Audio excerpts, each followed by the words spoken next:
Me llamo Andrés, aunque durante muchos años todos me conocieron como el Padre Andrés.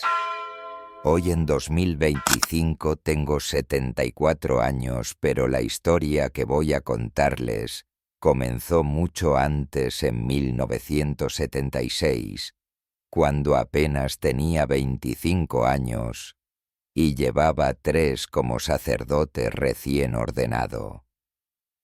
Durante décadas guardé un silencio que me ha quemado por dentro, un silencio que protegió a un hombre que no merecía el hábito ni el título de pastor de almas. Lo protegí aunque en mi corazón sabía que con cada día que pasaba él destruía la fe de inocentes. Crecí en un pequeño pueblo del interior, hijo de una familia profundamente católica. Desde niño sentí una vocación que me parecía inquebrantable: servir a Dios y a la gente. Entré al seminario a los 17 años y allí me formaron bajo la idea de que la obediencia era la virtud más alta, más incluso que la justicia. El sacerdote es el puente entre Dios y el pueblo, nos repetían, y yo lo creía. Nunca imaginé que esas mismas enseñanzas serían usadas un día para exigirme callar ante el mal.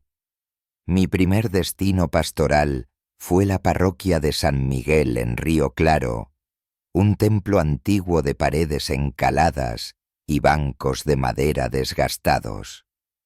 El párroco titular, Monseñor Rodrigo Velasco, llevaba más de 20 años al frente y era una figura venerada.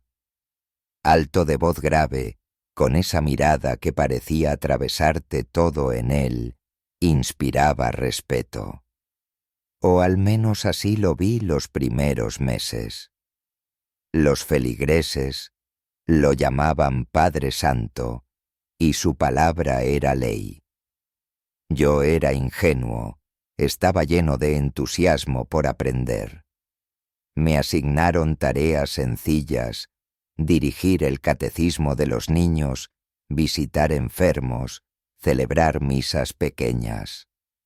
Recuerdo que los domingos después de la misa mayor él se quedaba largo rato en la sacristía con algunos monaguillos. Al principio no le di importancia. Pensaba que serían consejos o quizá pequeños ensayos de lectura bíblica. Pero un día, al entrar sin anunciarme para buscar un misal, vi a uno de esos niños, Tomás, de apenas 12 años, con el rostro pálido y los ojos vidriosos, mientras Monseñor le hablaba en un tono bajo que no alcancé a entender. Cuando me vio se tensó y dijo: «Andrés, por favor cierra la puerta. Estamos en confesión privada». Me retiré de inmediato, avergonzado por mi intromisión. Sin embargo, algo en la mirada de Tomás me inquietó durante toda la semana. Con el tiempo comencé a notar patrones. Algunos niños parecían evitar acercarse al monseñor. Otros, que antes eran alegres y participativos, se volvían callados y retraídos.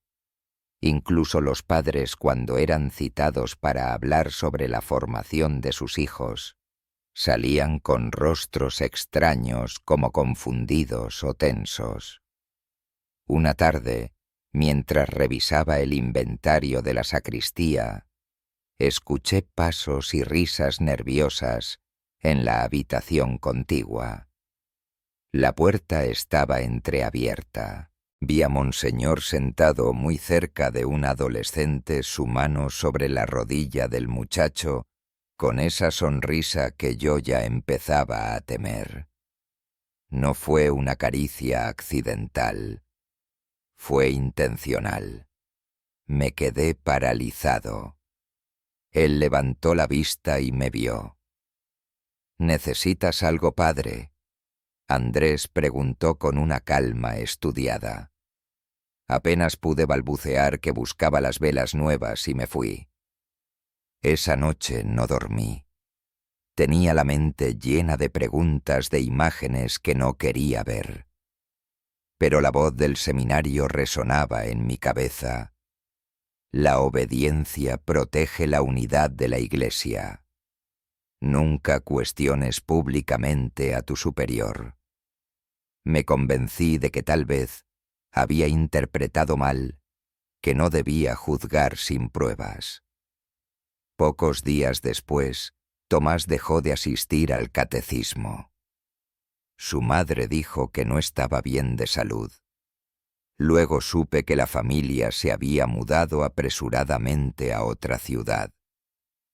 Pregunté a Monseñor y solo respondió: «No te preocupes por eso, hijo. Hay cosas que es mejor no remover». Fue la primera vez que sentí que mi fe y mi conciencia estaban en guerra. Y fue también la primera vez que pensé, aunque en voz baja y con miedo, que tal vez el verdadero pecado era mi silencio. Durante las semanas siguientes, intenté convencerme de que estaba imaginando cosas, de que mis sospechas eran fruto de la juventud y la inexperiencia. Sin embargo, cuanto más trataba de apartar de mi mente aquella imagen en la sacristía, más detalles recordaba la forma en que Monseñor retiró la mano con lentitud, la mirada huidiza del muchacho, el silencio incómodo que llenó la habitación. Era como si Dios mismo estuviera empujando mi memoria para que no olvidara. Un sábado por la tarde, mientras me preparaba para confesar a los feligreses, vi a Julián, uno de los monaguillos más jóvenes, esperando en el pasillo. Estaba inquieto moviendo los pies sin parar. Me acerqué y le pregunté si quería entrar conmigo primero. Me dijo que no, que Monseñor lo había citado en privado después de la misa. Cuando le pregunté por qué, su respuesta fue un encogimiento de hombros y una mirada rápida hacia el suelo. Ese gesto tan parecido al de Tomás semanas atrás me dejó un nudo en el estómago. Esa noche, después de la última misa, me quedé en el templo más tiempo del habitual, fingiendo ordenar unos papeles. Vi a Monseñor guiando a Julián hacia una pequeña sala junto a la biblioteca parroquial. La puerta se cerró con un clic que me sonó como un cerrojo en mi conciencia. Me acerqué en silencio y desde la rendija escuché su voz grave, suave, diciendo frases que me helaron. «Debes confiar en mí. Yo soy tu guía espiritual. Lo que pase aquí es entre nosotros y Dios». No oí nada más, pero el tono era el de quien busca someter, no aconsejar. Me retiré antes de que me descubrieran y caminé por las calles vacías de Río Claro sin rumbo, sintiendo que algo en mí se rompía. Era posible que aquel hombre tan venerado por toda la comunidad estuviera abusando de su autoridad de la manera más vil. Y si lo era, ¿qué debía hacer yo? Denunciarlo implicaba enfrentar no solo a Monseñor, sino a toda la estructura eclesiástica que lo protegía. En el seminario nos habían enseñado que los pecados de un sacerdote eran dolor para la Iglesia y que debían tratarse puertas adentro. Recordaba también las palabras de un formador: «No alimentes al escándalo, hijo. El escándalo destruye más almas que el pecado mismo». Esa frase, que antes me parecía sabia, ahora me sonaba como una excusa para ocultar la verdad. Un día reuní valor y pedí audiencia con el obispo diocesano. Me recibió en su despacho rodeado de crucifijos dorados y retratos de papas. Le conté con cautela lo que había visto y oído. No acusé directamente, pero insinué que había conductas inapropiadas hacia los monaguillos. El obispo me escuchó en silencio con los dedos entrelazados sobre el escritorio. Cuando terminé, respiró hondo y dijo: «Padre Andrés, usted es joven. La imaginación puede jugar malas pasadas. Monseñor Velasco es un pilar de nuestra diócesis. Le aconsejo que se concentre en su labor pastoral y no repita estas insinuaciones». «Entendido». Sentí un calor subir a mi rostro, mezcla de vergüenza y rabia. Quise replicar, pero sus ojos fríos me dejaron claro que la conversación había terminado. Me fui con la certeza de que si insistía, no solo me ignorarían, sino que podrían enviarme lejos o peor, destruir mi reputación. A partir de entonces, Monseñor comenzó a tratarme de manera diferente. Su tono ya no era cordial, sino condescendiente. Me asignaba tareas menores, me mantenía alejado de ciertos grupos y sobre todo me vigilaba. A veces lo encontraba mirándome desde el fondo de la iglesia como evaluando hasta dónde llegaría mi atrevimiento. Una noche de invierno, la niebla cubría todo el pueblo. Caminaba hacia la casa parroquial cuando escuché un sollozo ahogado proveniente del jardín trasero. Seguí el sonido y encontré a Julián encogido contra el muro con la sotana arrugada y una mancha oscura en la manga. Temblaba, y cuando le pregunté qué había pasado solo dijo: «Me dijo que si hablaba, Dios me castigaría». Ese fue el momento en que supe que mi silencio ya no era una opción, pero también que cada paso que diera a partir de entonces me pondría en la mira de un hombre acostumbrado a aplastar a quien lo desafiara. A partir de aquella noche mi vida en la parroquia se convirtió en un terreno minado. Cada misa, cada reunión, cada comida compartida con Monseñor estaba cargada de una tensión invisible. Yo lo saludaba con el mismo respeto formal de siempre, pero por dentro sentía un nudo permanente en el estómago. Sabía demasiado, aunque no tenía pruebas sólidas, y él parecía saber que yo sospechaba. Empecé a observarlo con una atención casi obsesiva.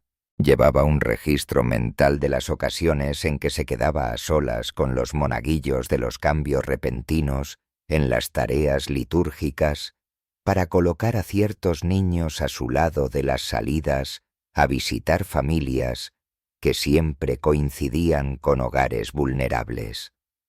Sin proponérmelo, estaba construyendo un archivo invisible, pero no sabía qué haría con él. Una tarde, después del catecismo, encontré en el banco del fondo de la iglesia un cuaderno escolar olvidado. Lo abrí y vi dibujos de un niño, figuras de personas, un altar, un sacerdote, con una cruz grande en el pecho. Pero en una de las páginas había algo que me heló. El sacerdote estaba dibujado con una mano enorme sobre un niño que parecía llorar. No había nombres, pero la sotana y la cruz eran inconfundibles.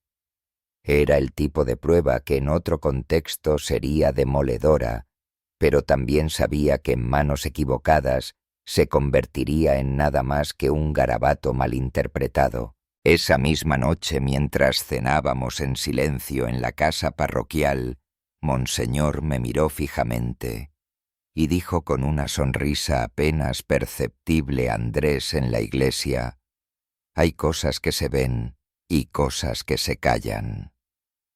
Y saber callar es una virtud que pocos dominan». No era una frase inocente, era una advertencia. Poco después comencé a notar que algunas familias que antes me recibían con cariño, ahora me trataban con frialdad. Los rumores, aunque nunca directos, parecían seguirme, que yo era demasiado curioso, que me metía en asuntos que no me correspondían. Era la estrategia perfecta aislarme para que, llegado el momento, nadie me creyera. Un domingo, al final de la misa, vi a un niño nuevo entre los monaguillos. Se llamaba Esteban, tendría unos 13 años. Lo vi por primera vez en la sacristía nervioso, mientras Monseñor le ajustaba la túnica con un cuidado que parecía excesivo. Durante la homilía noté que Monseñor lo miraba más a menudo de lo que miraba a la asamblea. Sentí un impulso casi irracional de tomar al niño y llevarlo a casa de sus padres, pero me contuve. No podía actuar sin una razón que pudiera sostener ante el obispo o, si llegaba el caso, ante las autoridades civiles. Fue entonces cuando decidí que necesitaba ayuda fuera de la iglesia. Busqué a un viejo amigo del seminario, Mateo, que había dejado la formación para trabajar como periodista en una ciudad cercana.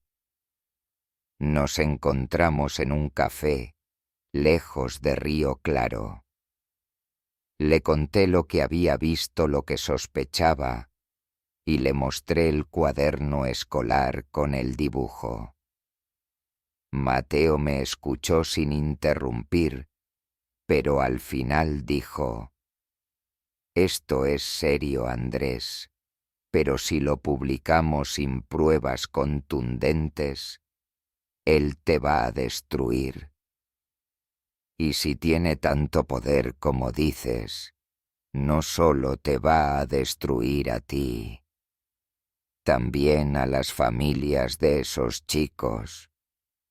Salí de aquella conversación con la amarga sensación de estar atrapado. El silencio me convertía en cómplice, pero la denuncia sin pruebas me convertía en blanco fácil. Mientras tanto, cada semana Monseñor continuaba con sus visitas pastorales y sus confesiones privadas. Una noche Esteban apareció en la puerta de mi habitación en la casa parroquial. Tenía los ojos hinchados de llorar. Me pidió que lo acompañara hasta la calle porque quería irse a su casa. Cuando le pregunté por qué, solo murmuró: «No quiero quedarme aquí esta noche». Lo llevé sin hacer preguntas, pero al despedirnos antes de entrar a su casa me dijo: «Él dijo que si hablo, Dios se va a enojar conmigo para siempre».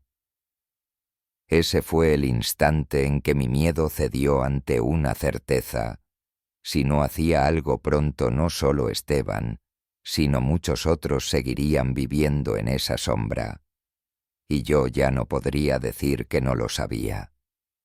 A la mañana siguiente, después de dejar a Esteban en su casa, pasé horas en vela pensando en qué camino tomar. Ya no se trataba solo de sospechas. El miedo de ese niño tan parecido al de Julián y Tomás era una confirmación silenciosa de que mis peores temores eran reales. Si seguía callando, me convertiría en un muro más de la prisión invisible que Monseñor construía para sus víctimas. Esa misma semana busqué nuevamente al obispo diocesano. Llevé conmigo el cuaderno escolar, con el dibujo, una lista con fechas en las que Monseñor había estado a solas con los mismos niños, y un breve testimonio escrito por Esteban redactado con mis propias manos para proteger su identidad. El obispo me recibió con la misma frialdad que la vez anterior. Leyó apenas unas líneas y dejó el cuaderno sobre el escritorio como si fuera un objeto cualquiera. Padre Andrés dijo al final, le advertí que no alimentara este tipo de ideas. Monseñor Velasco ha servido a esta diócesis durante décadas. Si hay algún problema, se resolverá internamente. Usted, mientras tanto, debería preocuparse por su ministerio, y no por cuestiones que lo sobrepasan. Sentí un golpe seco en el pecho. Supe que en ese momento mi nombre ya estaría marcado como el de alguien incómodo. Aún así respondí con voz firme. Excelencia, lo que usted llama cuestiones que me sobrepasan son abusos contra menores. Si no actúa, lo haré yo. Por un instante vi un destello de irritación en sus ojos, pero enseguida recuperó la compostura. Le aconsejo que tenga cuidado con sus palabras, hijo. La difamación también es pecado. Me marché con las manos sudorosas y el corazón latiendo como un tambor. Ya no quedaban dudas, la estructura entera estaba dispuesta a proteger a Monseñor, aunque eso significara sacrificar la inocencia de muchos. Esa noche llamé a Mateo, el periodista, y le dije que estaba listo para contarle todo. Nos encontramos de nuevo. Pero esta vez llevé más que palabras, copias de los horarios de catecismo, registros de visitas pequeñas, notas con fragmentos de conversaciones que había escuchado tras puertas entreabiertas. Le pedí que mantuviera mi nombre en reserva, al menos al principio. Mateo, sin embargo, fue claro. Si esto sale a la luz, él va a contraatacar. No será suficiente con pruebas indirectas. Necesitamos testimonios directos. Conseguir eso era casi imposible. Las familias temían las represalias, y los chicos apenas podían articular lo que habían vivido atrapados entre la vergüenza y el miedo a enojar a Dios, como les había dicho Monseñor. Mientras buscábamos la forma de avanzar, ocurrió algo que precipitó todo. Una tarde, al regresar de visitar enfermos, encontré a Esteban sentado en las escaleras de la iglesia, con la mirada perdida y un hilo de sangre en la comisura de los labios. Lo llevé a mi habitación y entre sollozos me dijo que no quería volver a servir como monaguillo. Cuando le pregunté por qué, simplemente respondió: porque él me dijo que ahora yo soy suyo. No pude más. Tomé mis llaves y sin quitarme la sotana fui directo a la casa parroquial a buscar a Monseñor. Lo encontré en su despacho revisando unos documentos. ¿Qué le hiciste a Esteban?, pregunté con una rabia que me hacía temblar la voz. Él me miró con esa calma calculada y sonrió. Andrés, estás cruzando una línea peligrosa. Ese niño es problemático. Yo solo intento guiarlo. Mentira, lo interrumpí. He visto lo que haces. He escuchado lo que dices. Su sonrisa se borró. Se levantó despacio rodeando el escritorio hasta quedar frente a mí. Tú no sabes con quién te estás metiendo. Si sigues, no solo vas a perder tu parroquia, sino tu sacerdocio. Y cuando eso pase, nadie te va a tender la mano. Salí de allí con el pulso acelerado, y una certeza: el enemigo no era solo un hombre corrupto, sino un sistema dispuesto a devorar a cualquiera que lo amenazara. Esa misma noche tomé una decisión que cambiaría mi vida para siempre. Iría directamente a las autoridades civiles. A la mañana siguiente, con el cuaderno escolar bajo el brazo y una carpeta llena de mis notas, caminé hasta la comisaría de Río Claro. No llevaba sotana, solo ropa sencilla. No quería que mi presencia atrajera miradas, y mucho menos que se corriera la voz antes de tiempo. El oficial de guardia me recibió con cierta desconfianza, pero cuando mencioné que se trataba de un caso de posibles abusos a menores, me condujo de inmediato a la oficina del inspector.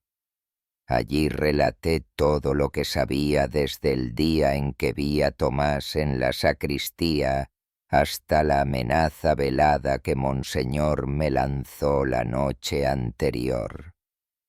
Entregué mis notas, las copias de los horarios y sobre todo el cuaderno con el dibujo. El inspector escuchó con atención, anotando cada detalle. Al final me dijo: «Padre, lo que está denunciando es grave, pero necesitamos más que indicios y anotaciones. Sin declaraciones directas de las víctimas o sus familias, el caso no se sostendrá ante un juez». Me sentí como si me hubieran arrancado el aire de los pulmones. Lo sabía, pero escucharlo en voz alta era un golpe seco. Aún así, el inspector se comprometió a investigar discretamente. Sabía lo que eso significaba: que si no conseguían pruebas claras rápido, el caso se archivaría. Al salir de la comisaría, vi a un hombre parado frente a la plaza observándome. Vestía un traje gris y fumaba lentamente. Cuando nuestras miradas se cruzaron, no apartó los ojos. No lo reconocí, pero algo en su postura me hizo pensar que no estaba allí por casualidad. Esa noche Mateo vino a verme. Había logrado hablar con una mujer que de niña había servido en la parroquia. No quiso que su nombre apareciera, pero confirmó que Monseñor la había tocado de manera que no entendía y que su familia, al enterarse, decidió mudarse. Era la primera pieza de un mosaico que llevaba años oculto. Los días siguientes fueron una mezcla de esperanza y paranoia. Sabía que Monseñor estaba al tanto de mis movimientos. Un par de feligreses que solían saludarme ya no lo hacían. Empecé a recibir llamadas en silencio a cualquier hora. Una noche alguien dejó una nota bajo mi puerta: «Dios castiga a los traidores». Mientras tanto, el inspector me informó que había intentado citar a Julián y a Esteban, pero que sus familias se negaban a declarar. El miedo era más fuerte que la indignación. Comprendí entonces que si quería que la verdad saliera a la luz, tendría que exponerme por completo. Mateo me propuso algo arriesgado: contar mi historia en un medio regional con mi nombre y mi rostro sin esconderme. El solo pensarlo me provocaba vértigo. Significaría el fin de mi vida como sacerdote, el rechazo de gran parte de la comunidad y posiblemente una guerra abierta contra la diócesis. Pero también sería una manera de romper el muro de silencio. Pasé la noche en vela, sentado frente a una vela encendida en mi habitación. Me repetía las palabras que había escuchado de un profesor en el seminario: La verdad te hará libre, pero antes te hará pedazos.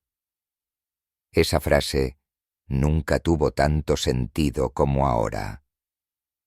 Al amanecer marqué el número de Mateo. Hazlo, le dije.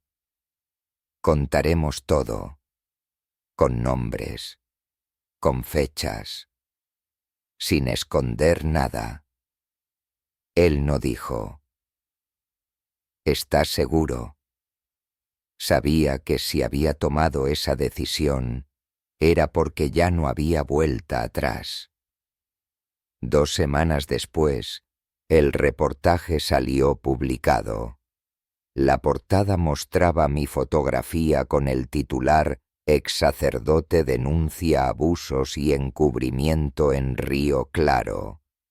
La palabra ex sacerdote me golpeó.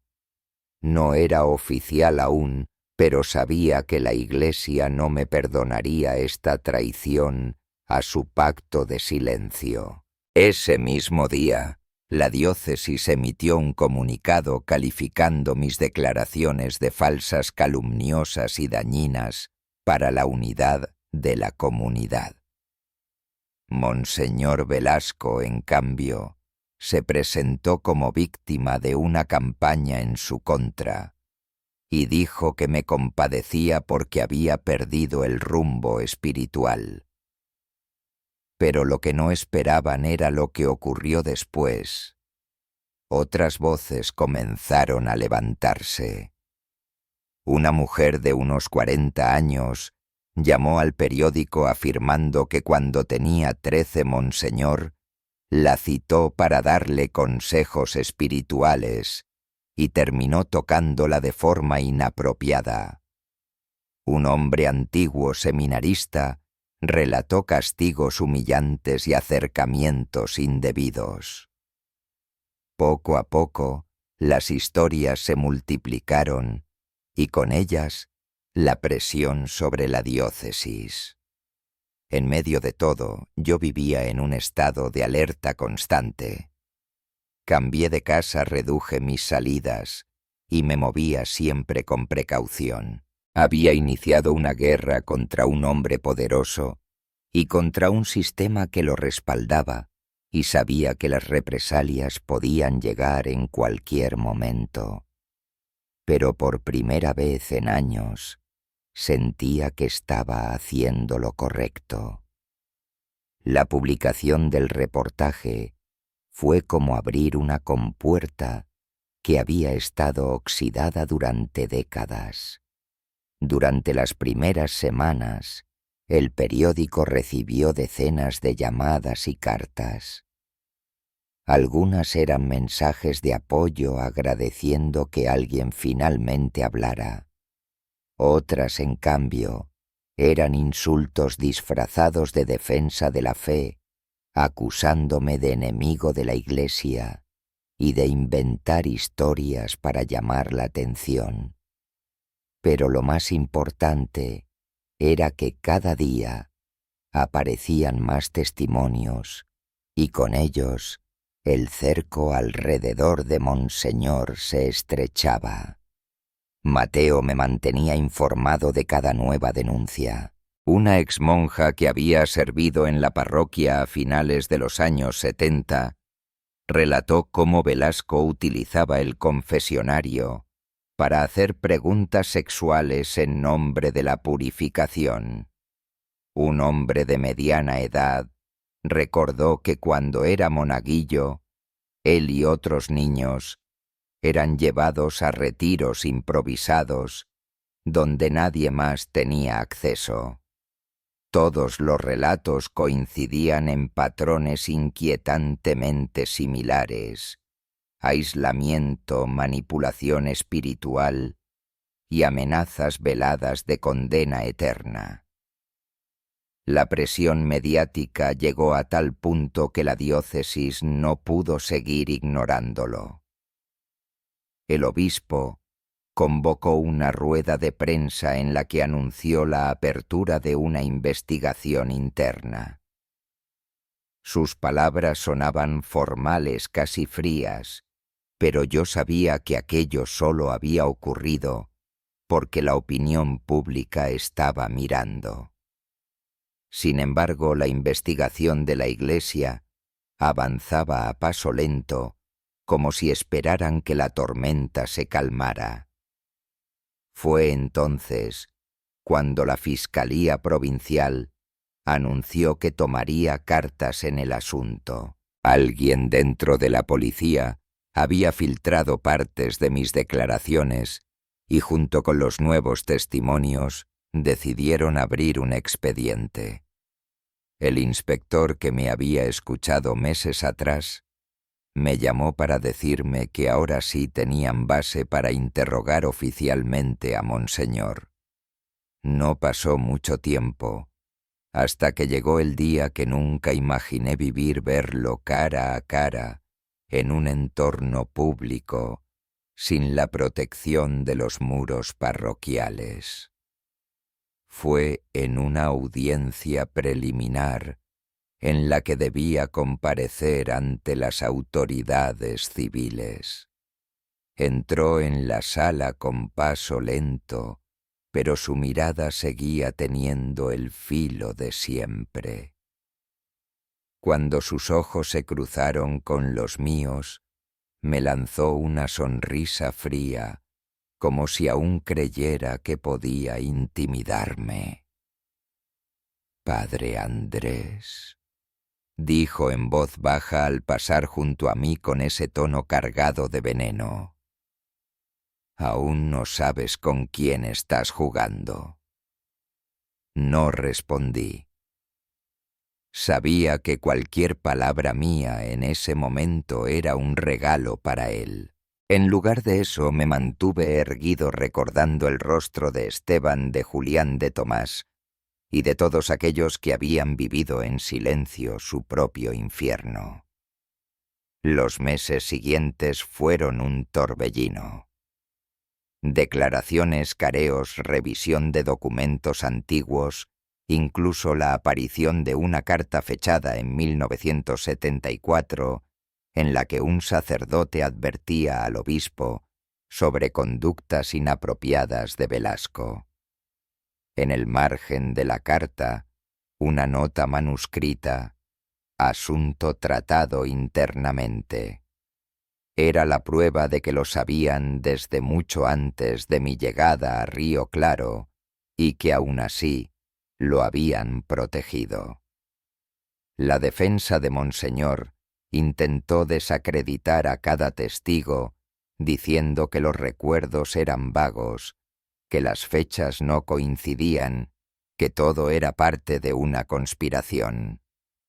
Pero la coherencia entre los relatos, sumada a los documentos, hacía cada vez más difícil sostener esa versión. Finalmente, después de casi un año de proceso, la sentencia canónica fue leída.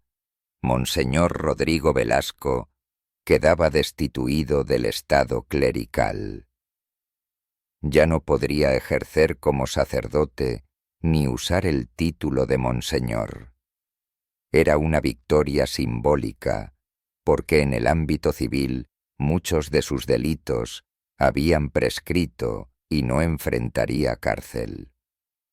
Aún así, verlo salir por la puerta trasera del tribunal eclesiástico cabizbajo y sin la sotana que había usado para encubrirse, me dio una sensación de justicia que jamás pensé experimentar. Días después supe que había abandonado Río Claro en silencio, sin misas de despedida ni homenajes. Algunos decían que vivía con un hermano en otra ciudad, otros que estaba enfermo y recluido. La verdad es que no me importaba. Lo que sí me importaba era que ya no tendría poder sobre nadie más. Con el tiempo fui invitado a hablar en escuelas, centros comunitarios y grupos de apoyo a víctimas. Al principio me costaba revivir todo, pero pronto entendí que cada vez que contaba mi historia, alguien en la sala encontraba el valor para contar la suya. En una ocasión una mujer se me acercó al final de una charla y me dijo: «Yo también fui víctima de él, pero no sabía que podía hablar. Gracias por darme permiso para hacerlo». Esa frase me acompañó durante semanas. Comprendí que romper el silencio no solo había sido un acto de justicia para mí, sino un salvavidas para otros. A veces cuando camino por la plaza de Río Claro, aún siento miradas divididas, unas de respeto y otras de reproche. Pero ya no agacho la cabeza, porque sé que la fe no se destruye por decir la verdad, se destruye cuando se protege la mentira. Y aunque el precio de hablar fue perderlo todo, mi vocación, mi ministerio, la vida que conocía, gané algo que no tiene precio: la certeza de que ya no soy cómplice de un silencio que destrozó vidas.